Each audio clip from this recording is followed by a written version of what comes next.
Bonjour, je suis le professeur Benoît Galix, je me présente, donc je suis professeur de médecine, radiologue interventionnel et actuellement directeur de l'IHU Strasbourg. Par le passé, j'ai été directeur d'un service hospitalier à Montpellier, puis pendant 8 ans, directeur d'un gros service d'imagerie à Montréal, à l'université McGill, en gérant en direct, avec une autonomie de gestion totale, plus de 500 employés, dont 100 médecins. Donc de cette expérience qui m'a permis d'avoir une analyse comparée des systèmes, je garde l'agilité du système nord-américain, la capacité de prendre des décisions extrêmement rapides, la capacité d'avoir des acteurs décisionnels qui sont, en l'occurrence, le chef d'un gros département qui est au plus près du terrain,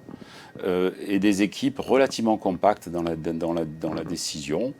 Une imputabilité totale, une responsabilité totale, donc on a une certaine pression pour que le résultat soit au rendez-vous. En arrivant en France, j'ai dû faire face à la crise du Covid et j'étais impressionné par l'intelligence collective des acteurs de terrain pour s'autonomiser et mettre en place en urgence et d'une efficacité extraordinaire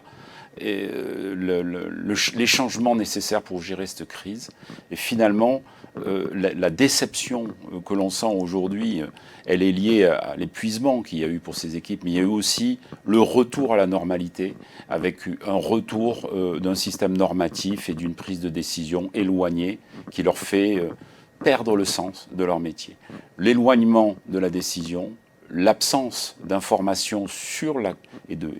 d'explications sur la décision étant, à mon avis, un des points importants dans la perte de sens. Donc,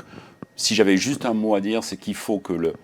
la distance entre les acteurs et le premier décisionnaire imputable et responsable avec autonomie doit être faible et que ça ne peut pas être 10 personnes, ça doit être une personne.